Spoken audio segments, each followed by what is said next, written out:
பிதாவே, உமக்கு நான் நன்றி செலுத்துகின்றேன்.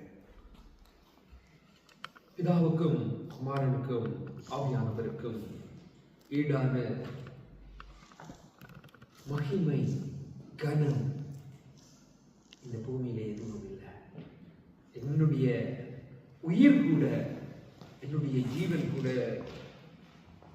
பெருசில்லை. இன்றைக்கு காலையில நான் ப்ரே பண்ணின போது தேவன் எனக்கு ஒரு காரியத்தை என்னுடைய இதயத்திலே வைத்தார். தேவன் எங்களை எவ்வளவு நேசிக்கிறார் தெரியுமா? தன்னுடைய ஜீவனை பார்க்கிறோம், என்னுடைய ஜீவனை நேசிக்கின்றார். அதனாலே தான் அவருடைய ஜீவனை கொடுத்து என்னுடைய ஜீவனை மீட்கொண்டார்.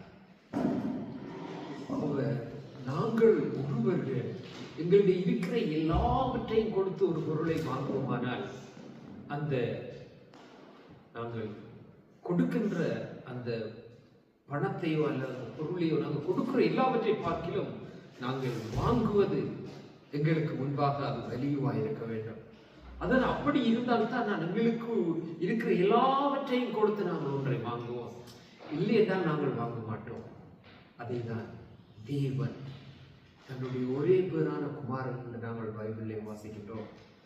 உலக தோற்றத்துக்கு முதல் அடிக்கப்படும்படி ஒப்புக் கொடுக்கப்பட்ட ஆட்டுக்குட்டியானவர். அவர் உலக தோற்றத்துக்கு முதலே நாங்கள் உருவாகக்கு முன்பே அங்கு தேவனால் ஆயத்தம் பண்ணப்பட்டவர். அது என்றென்றைக்கும் அழிந்து போகாதது, என்றென்றைக்கும் நிலையாயிருக்கிறது, என்றென்றும் ஜீவனோடு இருக்கிறதுமான அந்த ஜீவனை எங்களுக்காக கொடுத்தார். ஆனால் நாங்களோ என்றால் இந்த அழிந்து போகின்ற சரீரத்தை ஆசைப்படுகிறவரும் அந்த அழிந்து போகின்ற சரீரத்தை நேசித்து அவரை அசட்டை பண்ணுகிற ஜனங்களுமாய் நாங்கள் வாழுகின்றோம். ஆண்டவர் அந்த காரியத்தை காண்பிக்கும் போது என்னால் எதுவும் பேசாமல் நான் அந்த இடத்துல இருந்தேன். யாராவது எப்பவாவது தேவனை அசட்டை பண்ணினதுண்டானால், அவருடைய வார்த்தை நீங்கள் அசட்டை பண்ணினதுண்டானால் மனம் கசந்து அழுது அதை விட்டுவிடுங்கள். இனி ஒரு முறை தேவனுடைய வார்த்தையோ அல்லது தேவனையோ அவருடைய சமூகத்தையோ அவருடைய எந்த ஒரு காரியத்தையும் நீங்கள் அசட்டை பண்ணாதிருக்கும்படி நான் இந்த இடத்துல கேட்டுக்கொள்கிறேன். இன்றைக்கு உலகம் வந்து மதர்ஸ் டே கொண்டாடுகிறாங்க. மதர்ஸ் டே சர்ச்சுக்குள்ள இல்லை, அது மதர்ஸ் டே உலகத்துக்கு. ஆனாலும் ஒரு தாயினுடைய மேன்மை, ஒரு தாய் ஒரு எப்படியாய் தேவனுக்கு முன்பாக காணப்படுகின்றார். ஒரு தேவனுடைய, அதாவது இந்த பூமியிலே தேவன் எங்களை உண்டு பண்ணினார், அவருடைய பிள்ளைகளாக இருக்கின்றோம். தேவனுடைய ராஜ்யத்திலே ஒரு தாயினுடைய ஒரு பங்கு எவ்வளவு இம்பார்ட்டன்டாக இருக்கின்றது. அதிக தாய்மார்கள் இருக்கின்றார்கள் பைபிளிலே. ஆனால் கர்த்தர் எனக்கு தந்தது ஒரு, நான் தெரிந்து கொண்டது 3 தாய். அதில் ஒன்று நான் சொல்லுகிறேன், தேவன் ஆசீர்வதித்து தாமாகவே ஆசீர்வதித்து எங்களுக்கு கொடுக்கின்றார். ஆதாமையும் ஏவாளையும் தெரிந்து கொண்டு ஏவாள் எல்லாருக்கும் தாயானவளாய் இருக்கின்றார். பின்பு கிறிஸ்துவை கொடுக்கும்படி எங்களுக்கு ஒரு கன்னிகையை தெரிந்து கொண்டு கொடுக்கின்றார். ஏவாள் தேவன் கொடுத்த போது அப்படியே பரிசுத்தம் உள்ளவளாய் காணப்பட்டார். ஆனால் குமாரன் பெறும்போது பிசாசினால் வஞ்சிக்கப்பட்டவளாய் காணப்பட்டார். ஆனால் அங்கே முதல் பிறந்த பிள்ளை காரியங்கள் அங்கே நாங்கள் அறிகின்றோம். ஆனால் மரியாதை தெரிந்து கொள்ளப்பட்ட போது தேவன் அங்கு பிறக்கத்தக்க வண்ணமான கொடுக்கத்தக்கவான பாத்திரமாய் ஒரு பெண்ணான மரியாள் அங்கு காணப்பட்டார். தேவன் பூமிக்கு கிறிஸ்துவை கொடுக்கத்தக்கதான ஒரு பாத்திரமாய் காணப்படத்தக்கதான ஒரு பாத்திரமாய் அங்கு மரியாள் தேவனுக்கு முன்பாக காணப்பட்டார். நான் ஒரு வாழ்க்கை கதைக்கும் போது சொன்னேன், எல்லா பெண்களும் தாய்க்கு சமம். ஏனென்றால் எல்லா பெண்களுக்குள்ளும் அந்த தாய்மையை அடையத்தக்கதான காரியத்தை தேவன் வைத்திருக்கின்றார். அதனாலே அவர்கள் திருமணமாகாமல் இருக்கலாம், திருமணமான பின்பு அவர்கள் தாயாகாமல் இருக்கலாம். ஆனால் அவர்கள் அந்த ஏற்ற வேளைகளில் அந்த தாய்மையை பெற்றுக் கொள்வார்கள். மற்றது இன்னொரு காரியம், நாங்கள் ஒரு தாய் வந்து தேவனிடத்திலே கேட்டு பெற்றுக்கொண்டு தேவனுக்கு கொடுக்கின்றார். சாமுவேலை அன்னாள் நாங்கள் எங்களுடைய சுய காரியங்களுக்கென்று அல்லது எங்களுக்கென்று நாங்கள் பிள்ளைகளை கேட்கின்றோம். திருமணமாய் பல வருடங்கள் ஆகிவிட்டது, குழந்தைகள் பிறக்கவில்லை என்றால் உலகத்தின் கதைகள், என்னுடைய கையிலே பிள்ளைகளை, பல காரியத்தின் நிமித்தம் நாங்கள் தேவனிடத்திலே பிள்ளைகளை கேட்கின்றோம். ஆனால் இந்த தாய் போய் தேவனிடத்திலே கேட்கின்றார். தேவனுக்கென்று கேட்கின்றாள். அவர் தேவனுக்கென்று திரும்ப கொடுக்கின்றார். அப்படி கொடுக்கும் தேவன் ஒன்றை கொடுக்கின்றார், அந்த ஒன்றையே தேவனுக்கென்று கொடுத்து விடுகிறார். ஆனால் பின்பு 3 ஆண் குழந்தைகளையும் 2 பெண் குழந்தைகளையும் கர்த்தர் கொடுத்து ஆசீர்வதிக்கின்றார். இந்த பூமியிலே ஒரு தாய் என்னுடைய பங்கு எவ்வளவு இம்பார்ட்டன்டாய் காணப்படுகின்றது என்று நாங்கள் காணப்படுவோமானால், இந்த பெண் எவ்வளவு கவனமாய் தேவனுக்கு முன்பாகவும், ஆண்களும் தான். ஆனால் இன்றைக்கு நான் இந்த மதர்ஸ் டே என்றபடியினாலே நான் இதை சொல்லுகின்றேன். அப்ப மனுஷன் தேவனுக்குரிய பாத்திரத்தை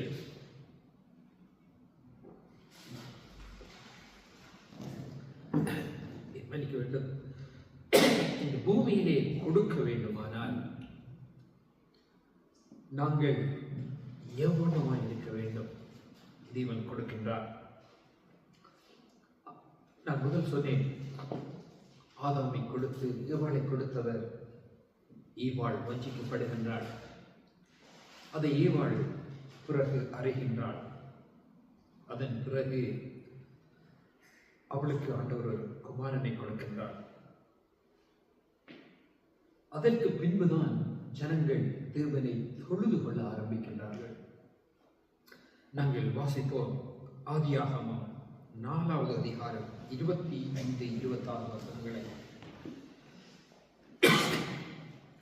நாங்கள் ஆதியாகமத்திலே சும்மா நாங்கள் வாசித்துக் கொண்டு போய்விடுகின்றோம். இது இந்த வசனம், இந்த குழந்தை வெரி பிராக்டிகலா இம்பார்ட்டன்டான வசனம். ஏனென்றால் இந்த பிள்ளைக்கு பிறகுதான் கர்த்தரை தொழுது கொள்ள ஆரம்பிக்கின்றார்கள். 25வது வசனம் சொல்லுகின்றது, பின்னும் ஆதாம் தன் மனைவியை அறிந்தான். அவள் ஒரு குமாரனை பெற்று காயின் கொலை செய்த ஆபேலுக்கு பதிலாக தேவன் எனக்கு வேறொரு புத்திரரை கொடுத்தார் என்று சொல்லி அவனுக்கு சேத் என்று பெயரிட்டார். 26வது வசனம், சேத் ஒரு குமாரன் பிறந்தான், அவனுக்கு ஏனோஸ் என்று பெயரிட்டான். அப்பொழுது மனுஷர் கர்த்தருடைய நாமத்தை தொழுது கொள்ள ஆரம்பித்தார்கள். ஆதாமுக்கு காயினும் ஆபேலும் என்ற குமாரர்கள் பிறக்கின்றார்கள். ஆபேல் கர்த்தருக்கு பிரியமானவனாயிருந்தான். அவன் கொண்டு வந்த காணிக்கைகளை எல்லாம் கர்த்தர் அங்கீகரித்தார். அந்த ஆபேலை காயின் கொலை செய்கின்றான். கொலை செய்த பின்பு பல 100 வருஷங்களுக்கு பின்பு, 100க்கு அதிகமான வருஷங்களுக்கு பின்பு அங்கு ஆண்டவர் பின்பும் ஒரு குமாரனை கொடுக்கின்றார். அந்த குமாரனுக்கு சேத் என்று பேர் வைக்கிறாங்க. அந்த குமாரனுக்கு ஒரு குமாரன் பிறக்கின்றான். பாருங்க, இழந்தது யாரை? ஆபேலை. ஆபேல் யாருக்கு பிரியமாயிருந்தவன்? கர்த்தருக்கு பிரியமாயிருந்தவன். அவனுடைய காணிக்கையை கர்த்தர் அங்கீகரிக்கத்தக்க ஒரு குழந்தையா இருந்த ஒரு கர்த்தருக்கு பிரியமான பிள்ளையாய் இருந்தவன் கொலை செய்யப்படுகின்றான். அவனுக்கு ஈடாய் இன்னொருவர் கொடுக்கப்படும் வரைக்கும் அங்கு தேவனை தொழுது கொள்ள ஜனங்கள் காணப்படல. அவருக்கு ஈடாய், அவருக்கு பதிலாய் இன்னொரு மகனை ஆண்டவர் கொடுக்கின்றார் என்று சொல்லி அந்த தாய் வைக்கின்ற பேர், அது வெரி இம்பார்ட்டன்ட். சேத்தன்று அவருக்கு பதிலாய் அவருக்கு இதாய் நீங்க தந்தீங்க என்று சொன்னபோது அவன் என்னத்தை செய்ய வேண்டும் என்று தேவன் விரும்பினாரோ அதை இந்த சேத்தை கொண்டும் சேத்தின் குமாரனை கொண்டும் செய்ய வைத்தார். அப்ப தேவனை பொழுது கொள்ளும்படி ஜனங்களை கொடுக்க பிள்ளை இந்த மனிதர்களை இந்த பூமியிலே கொடுக்க ஒரு ஏவாள் இந்த பூமியிலே காணப்பட்டார். அந்த ஏவாள் கொடுத்த அந்த பிள்ளை நிமித்தம் தேவனை ஜனங்கள் தொழுது கொள்ள துதிக்க ஆரம்பிக்கின்றார்கள். என்று சொன்னால் தேவனை தொழுது கொள்ளும்படிதான் தேவன் மனுஷனை உண்டு பண்ணினார். ஆனால் மனுஷன் தேவனை தொழுது கொள்வதை பார்க்கிலும் மற்ற காரியங்களுக்காக ஓடிவிடுகின்றார். என்ன நான் இவைகளிலே சொல்ல வருகின்றேன் என்று சொன்னால், நாங்கள் தேவனுக்கு பிரியமான ஒரு காரியத்தை அல்லது தேவன் கொடுக்கின்ற காரியத்தை இந்த பூமியிலே கொடுக்கத்தக்கதான பாத்திரங்கள் என்று நாங்கள் அறிந்திருக்க வேண்டும். இந்த தாய் தேவனை தொழுது கொள்கிறதற்கு ஒரு ஜனம், அதாவது ஆபேலுக்கு அதற்கு பிறகு நிறைய குழந்தைகள் பிறக்கின்றார்கள். நீங்கள் வாசித்து பார்த்து கொண்டு போனால் தெரியும். காயினுக்கும் ஆபேலும் பிறந்து ஆபேலை காயின் கொலை செய்த பின்பு நிறைய பிள்ளைகள் பிறக்கின்றார்கள். ஆனால் அந்த தாய் யாருக்கும் ஆபேலுக்கு பதிலாய் கொடுத்தீங்கன்னு சொல்லலை. ஆனால் அந்த ஆபேலுக்கு பின்பு அந்த ஆபேலுக்கு பதிலாய் கொடுத்த அந்த சேத்தாகிய அந்த மகனுக்கு அவர் சொல்லுகிறார், நீர் ஆபேலுக்கு பதிலாய் நீர் அவனை கொடுத்தீர் என்று. ஆபேல் எப்படி பிரியமானவனாய் காணப்பட்டானோ அவ்வளவு பிரியமானவனாய் சேத்து காணப்படுகின்றார். சேத்துக்கு பிறகுதான் இந்த பூமியிலே ஜனங்களை தொழுது கொள்ள தொடங்குகிறார்கள். இந்த சேத்தை குறித்து நாங்கள் பார்ப்போமானால், சேத் இயேசு கிறிஸ்துவுக்கு ஒரு முன்னடையாளமானவர். ஜனங்களோடு தேவனை சேர்க்கின்ற, பிரிந்து ஜனங்களுக்கு தூரமாயிருந்த, பாவத்திலே இருந்த ஜனங்களை தேவனை தொழுது கொள்ள முடியாதபடி ஒரு இடைவெளியிலே இருந்த நேரத்திலே அந்த சேத் தன்னுடைய பிள்ளைக்கு பேரை கொடுத்து தேவனை தொழுது கொள்ள ஆரம்பிக்கின்றார். அப்ப தேவனோட மீண்டும் உறவை ஏற்றுப்படுத்திக் கொள்கின்றார். இன்றைக்கு இயேசு கிறிஸ்து இந்த பூமியிலே வந்து பாவங்களிலே இருந்த எங்களுக்கு அதனாலே தான் என்னவோ தெரியாது, தேவன் இந்த இன்றைக்கு நான் இதை குறித்து தயார் பண்ணும்போது எனக்கு இந்த காரியங்களை தந்தார். அதை நான் மரியாள் தேவன் ஒரு பரிசுத்த கன்னிகை மூலமாய் கிறிஸ்துவை கொடுக்கின்றார். அந்த கிறிஸ்து இந்த பூமியிலே வந்து எங்களுக்கு எவ்வளவு ஆசீர்வாதமாயிருந்தார். அது யார் மூலமாய் கொடுக்கப்படுகின்றது? ஒரு கன்னிகை மூலமாய், ஒரு பெண் மூலமாய்.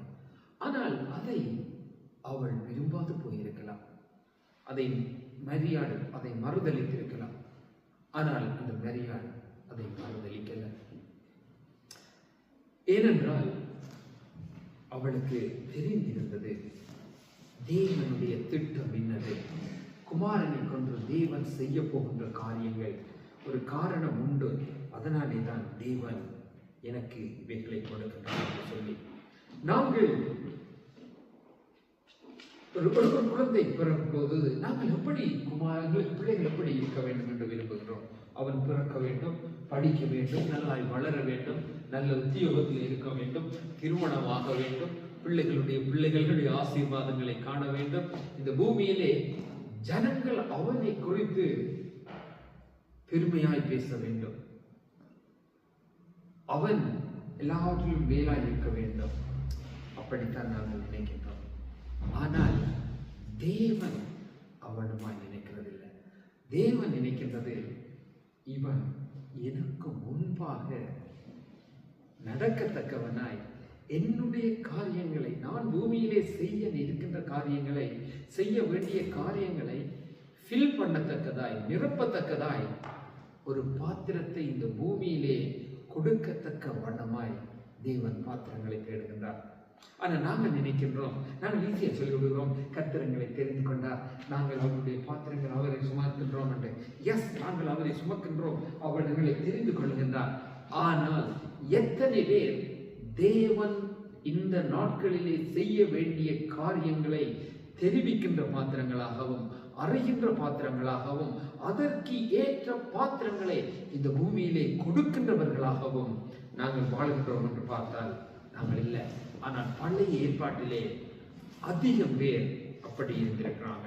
ஒவ்வொரு பிள்ளைக்கும் பேர் வைக்கும் போது, நாங்கள் யாக்கோபுக்கு பிள்ளைகள் பிறக்கும்போது லேயாள் பிள்ளைக்கு பேர் வைக்கும்போது பாருங்க, அவங்க என்ன சொல்லி பேர் வைக்கிறாங்கன்னு சொல்லி, நான் கர்த்தரை தொழுது கொள்ளும், கர்த்தரை துதிக்க, ஒவ்வொன்றுக்கும் அவங்க ஒரு காரணத்தை வைத்துத்தான் பேரை வைக்கின்றார்கள்.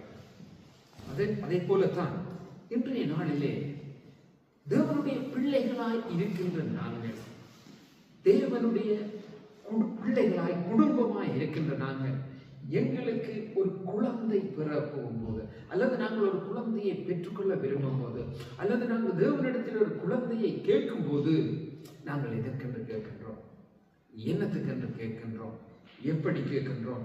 Very important. ஒரு தாயின் தகப்பன், ஒரு திருமணமான ஒரு குடும்பம், அவர்கள் தேவனுக்கு முன்பாக இருக்கும் போது கணவன் மனைவி பிள்ளையை எதற்கென்று கேட்கின்றார்களோ அதற்கேற்ற விதமாய் தேவன் கொடுக்க அவர் வல்லமையுள்ளவராயிருக்கின்றார்.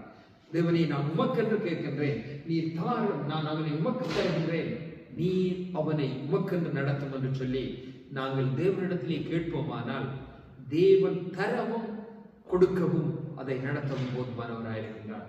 இல்லை, நாங்கள் உலகத்தார்கள் போல மற்றவர்களைப் போலதான் நாங்களும் வருகின்றோம், திருமணமாகின்ற குழந்தைகளை பெறுகின்றோம், போகின்றோம் என்று சொன்னால் அந்த பிள்ளையும் இந்த பூமியிலே மற்ற பிள்ளைகளைப் போல ஒரு சாதாரண பிள்ளையாய் தான் இந்த பூமியிலே வளருவார். கர்த்தர் தெரிந்து கொள்வார், நடத்துவார், அது அடுத்தது. ஆனால் ஒரு தாய், ஒரு தேவனுடைய மகளாய் இருக்கின்ற ஒரு பாத்திரம் எவ்வளமாய் காணப்பட வேண்டும் என்று சொல்லி தான் நான் இப்ப சொல்கிறேன். நீங்கள் தாய், அதாவது பெண்ணை நீங்கள் வாசித்து போய் பாருங்க, கர்த்தர் ஒவ்வொருவரையும் நடத்தின விதம் அவ்வளமாய் காணப்படும். நாங்கள் லூக்காவிலே வாசிக்கலாம். கர்த்தர் வந்தபோது லூக்கா 1வது அதிகாரம் 30, 31, மத்தேயு 1வது அதிகாரங்களில் நாங்கள் வாசிக்கலாம். இயேசு கிறிஸ்துவானவர், அந்த காரியம் தெரியும்னா, அப்ப இயேசு கிறிஸ்துவானவர் அந்த பூமியிலே பிறந்த போது எப்படி இந்த பூமியிலே காணப்பட்டார், இந்த பூமிக்கு எவ்வளவு காரியத்தை அவர் செய்தார், எவ்வளவு இம்பார்ட்டன்டாய் எங்களுக்கு இந்த பூமியிலே கிறிஸ்து கொடுக்கப்பட வேண்டி இருந்தது. அந்த கிறிஸ்து கொடுக்கப்படுகிறதற்கு மரியாள் இடம் கொடுக்கின்றார். அது வெரி இம்பார்ட்டன்ட். தேவனுக்கு ஊழியம் செய்யும்படி தேவன் என்னை அழைக்கும் போது நான் அவருக்கு இடம் கொடுத்து வர வேண்டியது கட்டாயம். என் வாழ்வில் வேதனை வரலாம், துன்பங்கள் வரலாம், மனுஷரால் தூசிக்கப்படலாம், ஒதுக்கப்படலாம், வெறுக்கப்படலாம், எனக்கு மேலே நிந்தைகள் வரலாம், அவமானங்கள் வரலாம். ஆனாலும் அதை நான் ஏற்றுக்கொள்ள நான் ரெடியாக இருக்க வேண்டும். ஏனென்றால்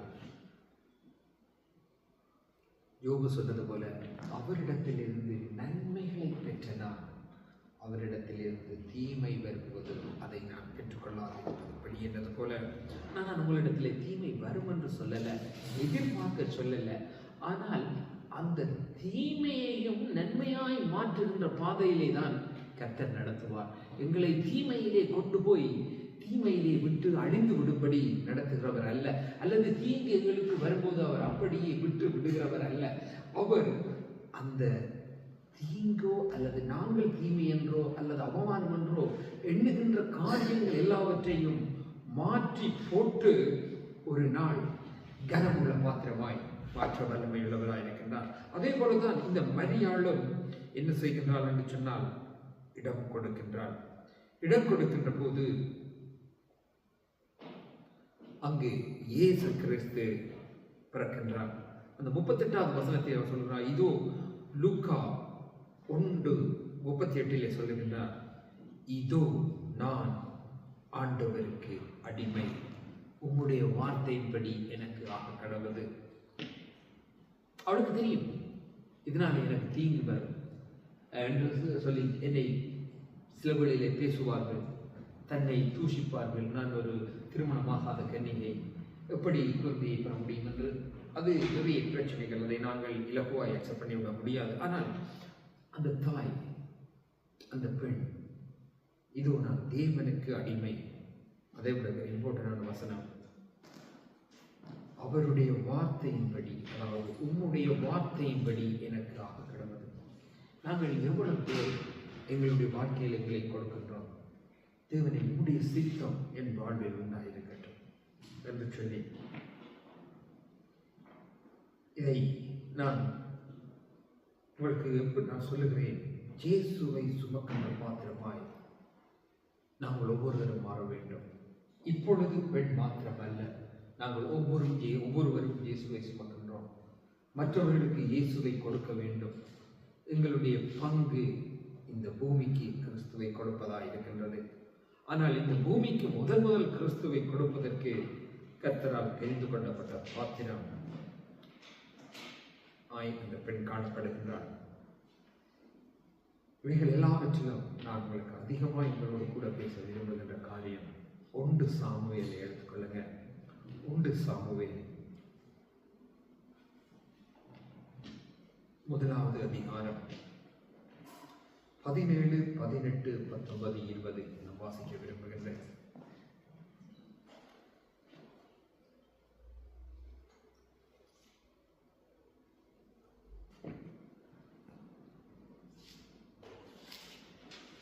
நான் வாசிக்கின்றேன்.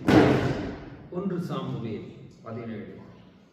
அதற்கு ஏலி, சமாதானத்துடனே போ, நீ இஸ்ரவேலின் தேவனிடத்தில் கேட்டபடி உன் விண்ணப்பத்தின்படி அவர் உனக்கு கட்டளையிடுவாராக என்றார். அப்பொழுது அவள், உம்முடைய அடியாளுக்கு உம்முடைய கண்களிலே தயை கிடைத்தது என்றாள். பின்பு அந்த ஸ்திரீ புறப்பட்டு போய் போஜனம் செய்து அப்புறம் அவள் துக்கமுகமாய் இருக்கவில்லை.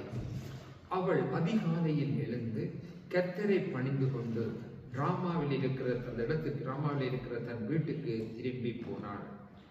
எல்கானா தன் மனைவியை அறிந்தார். கர்த்தர் அவளை நினைத்தார். பிறகு சொல்லுகிறார், அண்ணால் கற்பவதியாகி ஒரு குமாரனை பெற்று கர்த்தரிடத்தில் அவனை கேட்டேன் என்று சொல்லி அவனுக்கு சாமுவேல் என்று பெயர் வைக்கின்றார். 17வது வசனத்திலே சொல்லுகின்றார், கர்த்தருடைய வார்த்தை. அது ஏலி என்கின்றது ஆசாரியனா இருக்கலாம். அவர்களுடைய பார்வைக்கு பழைய காலத்திலே அவர்கள் அந்த ஆசாரியனிடத்திலிருந்து வருகின்ற வார்த்தையை கர்த்தருடைய வார்த்தையாய், தேவனுடைய வார்த்தையாய் ஏற்றுக்கொள்வார்கள். அந்த ஆசாரியன் அவர்களுக்கு வெரி இம்பார்ட்டன்டான ஒருவர், தீர்க்கதரிசி ஒரு வெரி இம்பார்ட்டன்டான பாத்திரம். அதே போலதான் அந்த ஆசாரியன் ஏலி சொல்லுகின்றார். சொன்ன போது அவங்க அதை எப்படி எடுத்துக்கொள்ளுகிறார் என்று சொன்னால், உம்முடைய வார்த்தை, கர்த்தருடைய வார்த்தை வந்தது. அதற்கு ஏலி, சமாதானத்துடனே போ, நீ இஸ்ரவேல் தேவனிடத்தில் கேட்டபடி அவனுக்கு கிடைக்கும் என்று சொல்லி சொன்ன போது, அப்பொழுது உம்முடைய கண்களில் எனக்கு தயவு கிடைத்தது என்று சொன்னால், கடவுளுக்கு கண்களிலே எனக்கு இரக்கம் கிடைத்தது. அந்த வார்த்தை உம்மிடத்திலிருந்து வந்தது. அந்த வார்த்தையை கேட்டு அவள் புறப்பட்டு போய் அவள் அன்றைக்கு பிறகு துக்கமுகமாய் இருக்கவில்லை. அந்த கர்த்தருடைய வார்த்தையிலே அவள் நம்பிக்கையாயிருந்தாள். அவள் துக்கமுகமாய் இருக்கவில்லை. அதன் பிறகு அவள் என்ன செய்கின்றாள் என்றால், அதற்கு முன்பு நீங்க வாசிப்பீங்களா, அவள் எவ்வளவு துக்கமாயிருந்தா என்கின்ற அந்த தாய் எவ்வளவு துக்கமாயிருந்தா என்கின்றது தெரியும். பின்பு அவங்க எழுந்து போறாங்க. எழுந்து போய் என்ன செய்கிறாங்கன்னா, அதிகாலை எழுந்து கர்த்தரை பணிந்து கொண்டு டிராமாவில் இருக்கிற அவங்க தன்னுடைய வீட்டுக்கு போகிறாங்க. கணவனை அடைந்தாங்க. குழந்தை பிறக்கின்றது. ஏற்றுக்கொண்டு செல்லுகின்றார். 17வது வசனத்தில் மெயினான வசனம், வார்த்தையை ஏற்றுக்கொள்ளுகிறாங்க. ஏற்றுக்கொண்டு அப்படி அந்த வார்த்தையை பிடித்து கொண்டு செல்லுகிறாங்க. 18, 19 அவள் அதற்கு பிறகு தூக்கமுகமாக இருக்கவில்லை. 19 அதிகாலையில் எழுந்து கர்த்தரை பணிந்து கொண்டு கர்த்தரிடத்திலே கேட்டேன் என்று சொல்லி அதை அவள் பெற்றுக்கொண்டாள். பிள்ளையை அவள் கர்த்தருக்காக கேட்கின்றாள், கர்த்தரிடத்திலே கேட்கின்றாள். அவள் கர்த்தரிடத்திலே தனக்காக கேட்டிருந்தால் தன் பிள்ளையை அவள் தன்னுடைய வைத்துக் கொண்டிருப்பாள். ஆனால் அந்த தாய் தன்னுடைய பிள்ளையை வைத்துக் கொள்ளவில்லை. அவங்கள் அதை கர்த்தருக்கென்று தான் கேட்கிறாங்க. கர்த்தருக்கென்று கேட்டு கர்த்தரிடத்திலே கேட்டு பெற்றுக்கொண்டு அதை காத்திருந்து பெற்றுக்கொண்டு அதை பெற்றுக்கொண்ட பின்பு கொண்டு போய் விடுகிறாங்க. நாங்கள் 1 சாமுவேல் 2வது அதிகாரம் 20வது வசனத்தை நாங்கள் வாசிப்போம். ஏலி எல்கானாவையும் அவன் மனைவியையும் ஆசீர்வதித்து, இந்த ஸ்திரீ கர்த்தருக்கென்று ஒப்புக் கொடுத்ததற்கு பதிலாக கர்த்தர் உனக்கு அவளாலே சந்தானம் கட்டளையிடுவாராக என்றார். அவர்கள் தங்கள் ஸ்தானத்துக்கு திரும்ப போய்விட்டார்கள். அப்படியே கர்த்தர் அன்னாளை கடாட்சித்து அவள் கற்பத்தரிக்க வைத்து 3 குமாரரையும் 2 குமாரத்தியையும் பெற்றாள். சாமுவேல் என்னும் பிள்ளையாண்டான் கர்த்தருடைய சந்நிதியிலே வளர்ந்து வந்தான். சாமுவேல் மூத்த பிள்ளை. சாமுவேலே அவள் கொண்டு போய் அதற்கிடையில வாசித்து பாருங்க. கர்த்தரிடத்தில் கேட்டேன், கர்த்தருக்கென்று ஏலியிடத்தில் கொடுத்து விட்டு வந்து விடுகின்றார். குறிப்பிட்ட காலங்களுக்குள்ளே வளர்ந்து போகின்றார் பிள்ளை. சாமுவேல் 7 வயது 15 வயது நிரம்பிவிட்டது. ஆனால் அவள் சாமுவேலை திரும்பி கூட்டிக் கொண்டு வரல. பின்பு தேவன் அவளை நோக்கி பார்க்கின்றார். ஏலி அவளை ஆசீர்வதித்து அனுப்புகின்றார். நீ கர்த்தரிடத்திலே கேட்டு கர்த்தரிடத்திலே கொடுத்தாய். நீ கொடுத்ததற்கு பதிலாய் நான் உனக்கு தருகிறேன் என்று சொல்லி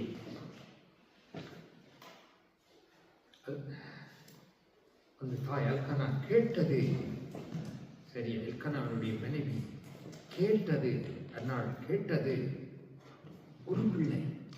ஏனென்றால் அவள் தன்னை அந்த மற்ற தன்னுடைய கணவனுடைய மனைவி தன்னை அசட்டையாய் எண்ணினது, உலகம் தன்னை பார்த்து சிரித்தது, தன்னை குழந்தை இல்லாத மலடி என்று பேசின அந்த நிந்தையில் இருந்து என்னை நீங்கள் விடுவிக்கும்படி எனக்கு ஒரு குமாரனை தாங்க, ஆனா அந்த குமாரனை எனக்கு வேண்டாம், நான் உன்னிடத்திலே கொண்டு வந்து தருகிறேன் என்று சொல்லி அந்நாள் கொண்டு போய் கொடுக்கின்றாள். அந்த நிந்தை நீக்கி அவமானம் நீக்கி அவங்க அந்த பிள்ளையை கொண்டு போய் அங்கே கொடுக்கிறாங்க. அதற்கு பின்பு கர்த்தர் அந்நாளை ஆசீர்வதிக்கின்றார், பின்பு கொடுக்கின்றார். நாங்கள் இதிலே இந்த நான் மதர்ஸ் டேக்கு ஆண்டவரை தாயை குறித்து பேசணும். எவைகளை குறித்து நான் பேசலாம் ஆண்டவருடைய சமூகத்திலே ஆண்டவருடைய இதயத்திலே என்னுடைய விஷயத்திலே நினைத்த போது கர்த்தர் எனக்கு தந்தது இந்த காரியம் தான். நாங்கள் இன்றைக்கு தேவனுடைய பிள்ளைகளாக இருக்கிறோம். ஆனால் அண்ணனுக்கு தெரியாது இந்த நாட்களிலே சாமுவேல் என்ற ஒரு தீர்க்கதரிசி தேவை, ஒரு தீர்க்கதரிசி ஒரு தேவை. அந்த தீர்க்கதரிசி ஒரு வெற்றிடம் இருக்கிறது. இந்த ஜனங்களை நிரப்புவதற்கு ஒரு அண்ணனுக்கு தெரியாது. ஆனால் அந்த தாய் தேவனுக்கு என்று கேட்கின்றார். தேவன் அந்த பாத்திரத்தை எவ்வளவு கனமுள்ள பாத்திரமாய் மாற்றுகின்றார். அவங்க பெற்ற குழந்தையை கொண்டு போய், இன்றைக்கு யார் தங்களுடைய குழந்தையை கொண்டு போய் ஆலயத்தில் கொடுத்து விட்டு நீங்கள் வைத்துக் கொள்ளுங்கள் என்று கொடுத்துட்டு வர முடியும்? அதுவும் ஒரே ஒரு குழந்தை அந்த கொடுக்கின்றார்.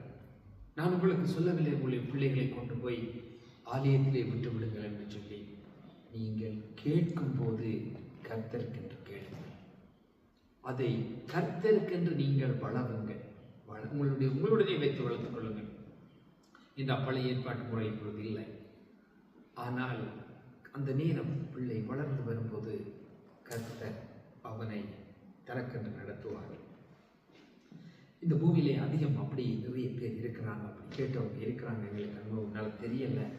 அப்படி கேட்டு தங்களுடைய பிள்ளையை தேசங்களுக்கு மிஷனரியாய் அனுப்பின தாய்மார்கள் இந்த பூமியிலே உண்டு. நான் கேள்விப்பட்டேன், ஜெர்மனிலே ஒரு தாய் இருந்தாங்க. அந்த தாய் என்னுடைய கணவன் ஆண்டவருக்காக ஊழியம் செய்து கொண்டிருந்தார். அவர் கொலை செய்யப்பட்டார். அந்த தாய் மகனுக்கு சொன்ன வசனம், உன்னுடைய தகப்பன் ஃபீல் பண்ணாம விட்டதை நீ ஃபீல் பண்ணணும் என்று சொல்லி. அப்படி என்றால் என்ன அர்த்தம்?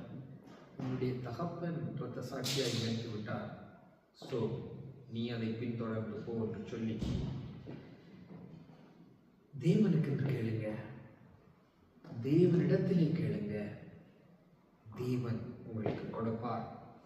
அதை ஏற்ற காலத்திலே அவர் அந்த பிள்ளையை நடத்த வல்லமையுள்ளவராயிருக்கிறார்.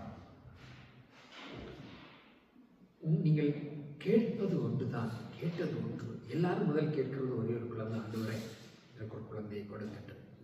ஆனால் கர்த்தருக்கென்று நாங்கள் பிரியமாய் கேட்டு கர்த்தருக்கு முன்பாக நாங்கள் வைப்போமானால் அந்த பிள்ளையை தேவன் நடத்த போதுமானவராயிருக்கிறார்.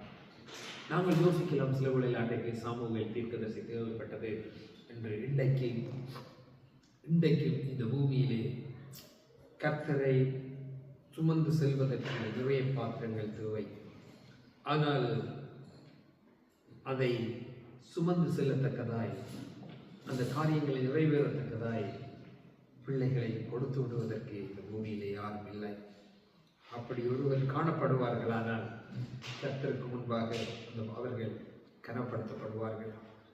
ஏனென்று சொன்னால் பூமியிலே பிள்ளையை கர்த்தருக்கு கொடுக்க இல்லை, உங்களுக்கு அந்த அளவில் இல்லை. எங்களுக்கு தெரியும், ஆபிரகாமை கர்த்தர் அழைத்தார். ஒரே ஒரு குமாரன் கொண்டு வந்து நீ அவனை பலியிடு என்று சொன்னபோது ஆபிரகாம் கொண்டு போய் பலியிட்டார், பலியிட போனார். அதாவது தன்னுடைய மகனை, ஒரே ஒரு குமாரனை கொடுக்கத்தக்கதான் எல்லாம். அதான் நான் தொடக்கத்திலே சொன்னேன், தேவன் எங்கள் மேல் வைத்த அன்புக்கு ஈடு இல்லை. தன்னுடைய குமாரனை அவரை கொடுத்து, அவருடைய ஜீவனை கொடுத்து எங்களை பெற்றுக்கொள்ளுகிறார். ஆனால் நாங்கள் இந்த அழிந்து போகின்ற சரீரங்களிலே அவரை நாங்கள் அசட்டை பண்ணுகின்றோம். தேவனுக்கு என்று கேளுங்க, தேவனுக்கு என்று கொடுங்க, தேவனுக்கு என்று வாழுங்க. ஒரு நாள் அந்த பாத்திரம் மகிமையான பாத்திரமாய் காணப்படும். இந்த பூமியிலே அந்த பாத்திரம் அந்த ஜீவனை விட்டு, சரீரத்தை விட்டு பிரிந்தாலும் கர்த்தருடைய சமூகத்திலே, பரலோக ராஜ்யத்திலே அங்கு அது பொன்னாய் மின்னும். தேவன் கனத்தை கொடுக்கின்றவராயிருக்கிறார். இந்த கனம், இந்த பூமியிலே கிடைக்கின்ற கனம் எல்லாம், பெருமையெல்லாம் அழிந்து போகின்றது, மாம்ச கண்களுக்கு உரியதாக இருக்கின்றது.